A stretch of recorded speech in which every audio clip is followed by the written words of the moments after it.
Hey guys, we're just starting out in the greenhouse for the day.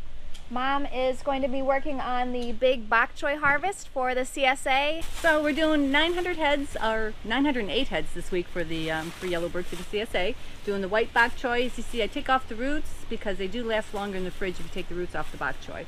Also going to take down, I think, 45 English cucumbers, so we're starting to get ramped up for the summertime again. This is that win-win variety, one of Mom's favorites, and it just grows really well in the hydroponics. So for me for today, I'm going to start with the San Marzano tomatoes. These have been in the nursery for a while and they're getting really big, so I'm going to put them into plastic cups.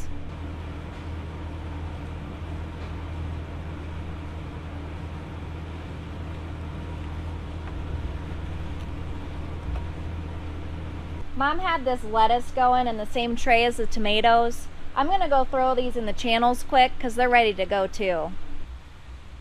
Got good roots on them.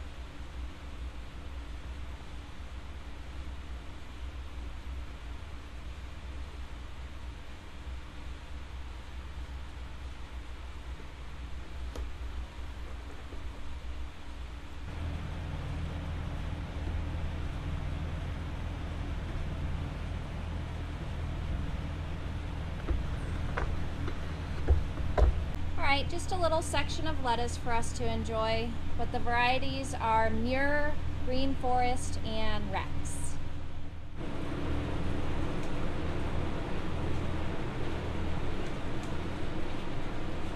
The San Marzano tomatoes are going to be hydroponic, so we're going to use the vermiculite perlite mixture.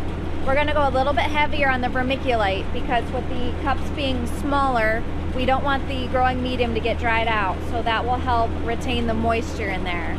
This is adding another step because eventually those tomatoes are going to be in grow bags out in the high tunnel, but we're getting really crowded in here, so we need to save space. The tomatoes behind me are taking over, and then we already have all the peppers up here in the grow bags.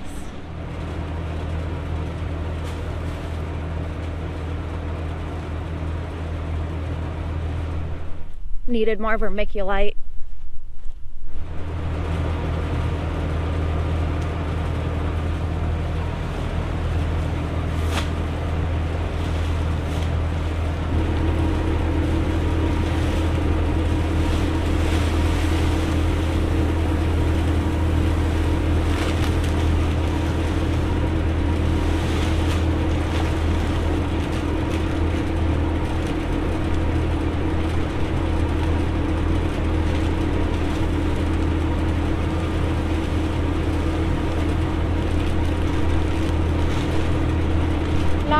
Moistening it with some nutrient water.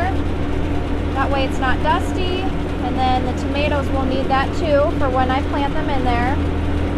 So the ratio is probably closer to 40-60 or 50-50 with the vermiculite and perlite, rather than the 2/3 perlite, 1/3 vermiculite like we normally do. Here's the cups we're going to use.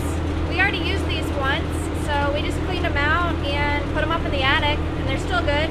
They already have holes into the bottom, just 2 holes to allow for drainage. And what I'm going to do is fill them up with the growing medium and then put them inside of trays so they're easier to move around. I'm not filling these up clear to the top, so there's room for the Oasis cube and there's room to water them.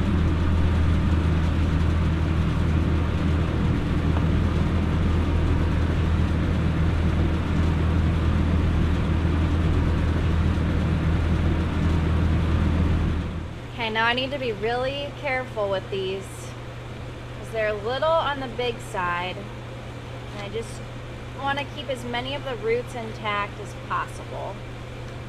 And there's probably going to be some algae growth too, just with how sunny it's been. Well, they're not too bad.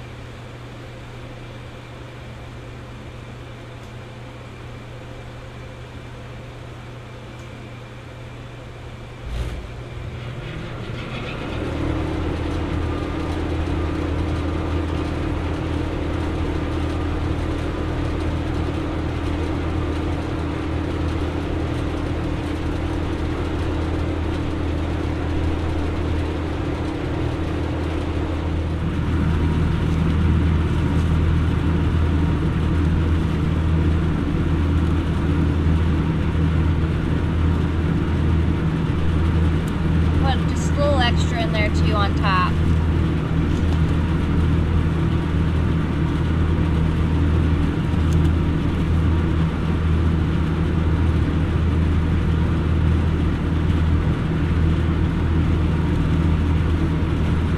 They're gonna flop over a little bit, but like all the other ones, they'll straighten out too. And then see this one, it doesn't have a tomato in the cube next to it. It didn't germinate.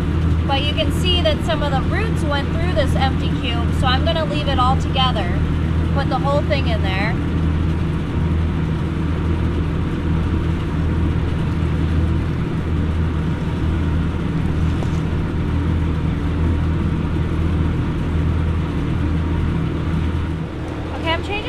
It a little bit. I think this will be easier because I keep spilling it. I'm dumping some out, then I'm gonna put it in like this, and then just fill it in around it.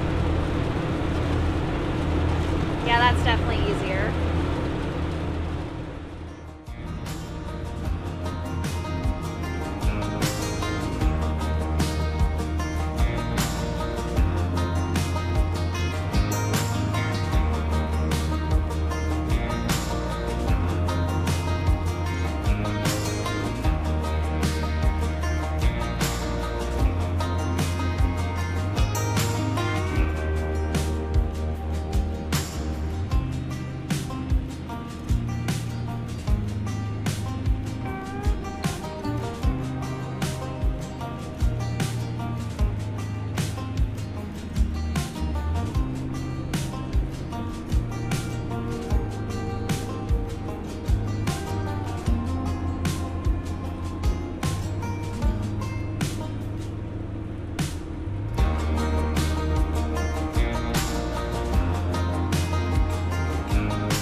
Okay, I got them done, but they're getting wimpy really fast.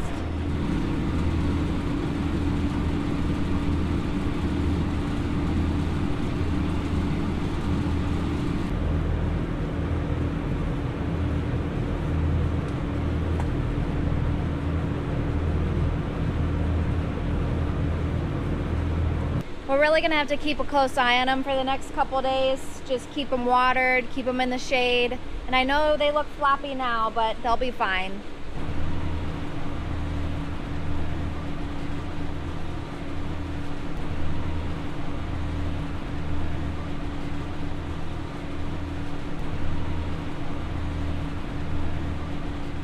There's a bunch of extra growing medium left over, but we still have a bunch of stuff to start here soon, and it doesn't go bad.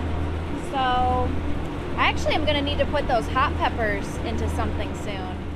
The reapers and the habaneros are out here in the nursery.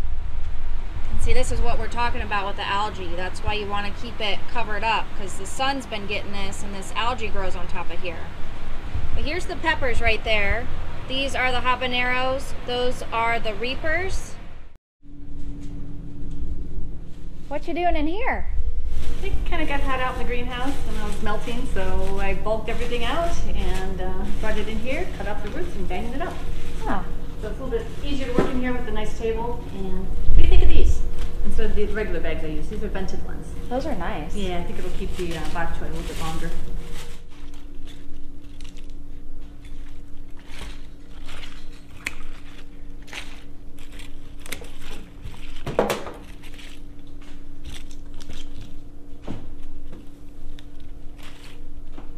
Yeah, I really like how these new bags look. It looks nice. Good, I'm glad you like them. Yeah. So Mom has to put this into bags, each individual bok choy, because these get handled at the CSA. They get put into the other boxes. We don't like using the plastic, but it's just something that we have to do. We actually used to use plastic box liners and we cut those out. But Mom spends a lot of time really working on trimming these up, getting them looking nice, and getting them all bagged up. And it does. It takes her all day, sometimes a couple days, getting this whole order ready. I threw my tennis shoes on really quick so I could come out and open up the high tunnel. It's getting hot in there already. It's gonna be nice to have this automated soon though. There was a bunch of times we were at the farm market over the summer and Mom would get a text saying it's 100 degrees in here, so she'd have to call Dad and he'd run out and open it up some more. So once it's automated, it'll just be one less thing to worry about.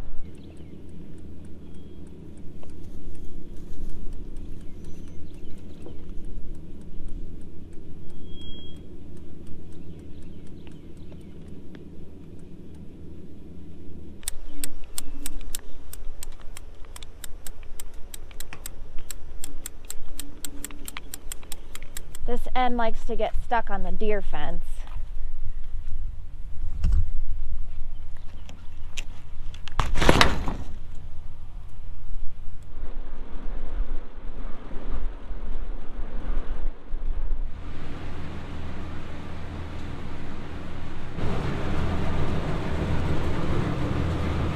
These guys are feeling a little dry.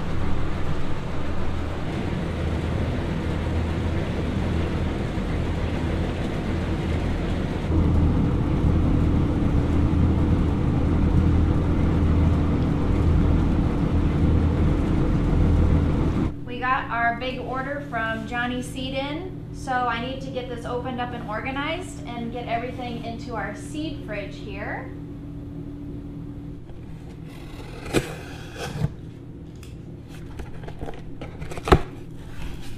Looks like we got a bunch of different things in here.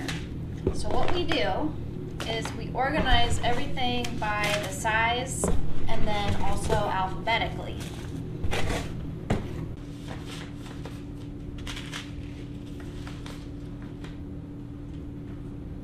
Then the little seed packets go into these two containers.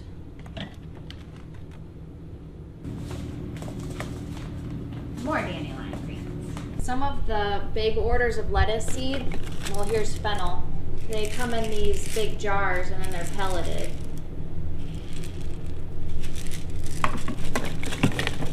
So keeping the seeds in the fridge really helps prolong their life.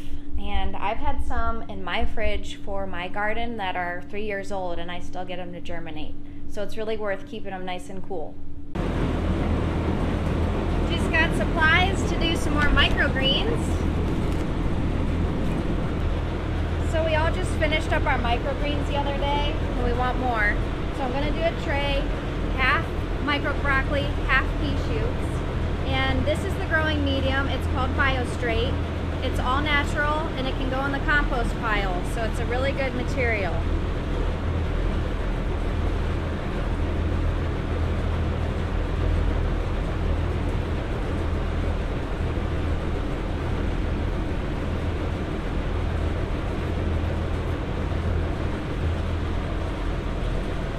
And I'm just saturating it with the nutrient solution. The microgreens grow really well on the lettuce formula too, so it gets the same formula as the rest of the NFT system. And you just got to make sure that the whole BioStraight pad doesn't float down the end of the channel. Kink in it. There we go.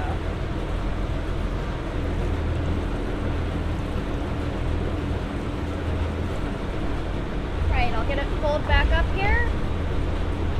Back half, I'm going to start with the micro broccoli. It's from Johnny Seed. It's called Broccoli for Microgreens.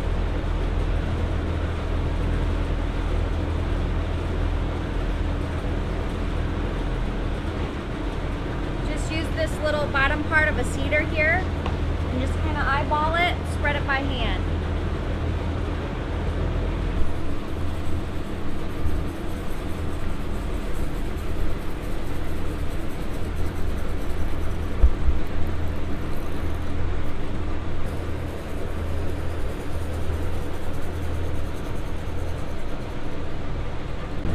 Pea shoots are really easy. They're big enough, you can just do them by hand.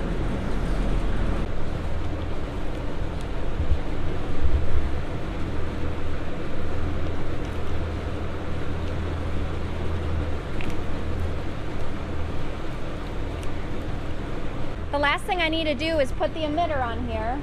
But for these microgreens, we don't use the regular emitters like we do on the rest of the NFT system. We have a little reducer thing at the bottom because otherwise the flow is too strong and it would just wash all the seeds down to the return pipe. So this just has a little drip coming out like that, and we attach it to the channel and it works good.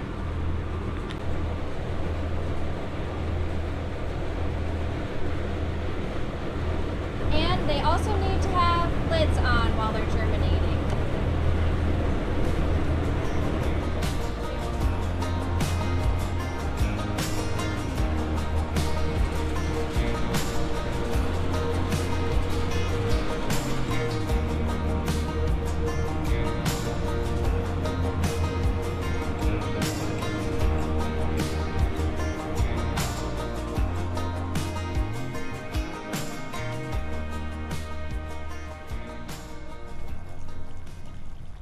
I'm out in the high tunnel giving the hops a drink, and they're just getting plain water for now. Once we get the emitters hooked up, then they'll get a nutrient solution too. But hops come out of a rhizome. It's a big root looking thing. It kind of reminds me of a ginger root, and luckily they store a lot of nutrients in that. So they should be okay for a little while. Dad had a thought about the hops. And what happens is they get super tall. They'll grow all the way up to the top of the greenhouse. And the way the sun comes in here, it rises over this way, goes over top, and sets over there. So if they're here, it's going to shade this whole front part of the greenhouse, or of the high tunnel. And we don't want that. So they're going to go over there in that corner eventually. And also, we cannot have the tomatoes right here in this section either. Because last year, the tomatoes grew so many roots that it went through the grow bags. These grow bags actually have holes down at the bottom. And the roots grew through here, grew through this black layer into the soil. And with tomatoes, you got to be careful with fungal diseases on the roots. And you do not want to plant tomatoes in the same spot for 3 years. So we're still kind of finalizing our layout for the high tunnel for the year. But I know we'll have the tomatoes in a different spot, and then also Dad's gonna build a rail system to hang those buckets on, and that will have all of our strawberries in it. Somebody asked me if birds get in here. They do. The little ones just fly right through these holes, just fly in and out.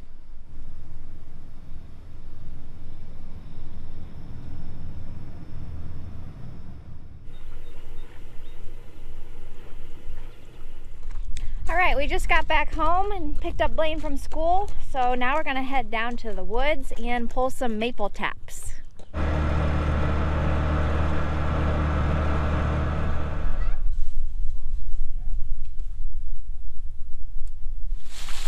Okay, so you pull it out, and you cut off the tip. Yep.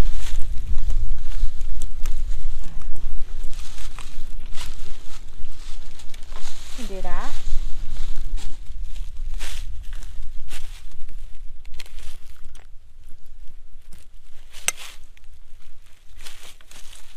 Thank you. You're welcome.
noise.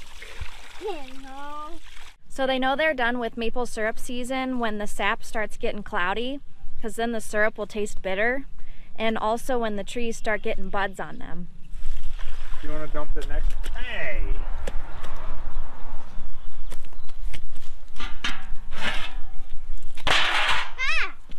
Oh, look, that one's dry. That one already healed up. Well, that was a fun and busy day. We definitely got a lot done. So I'll be seeing you soon with some more greenhouse videos, and thanks for watching.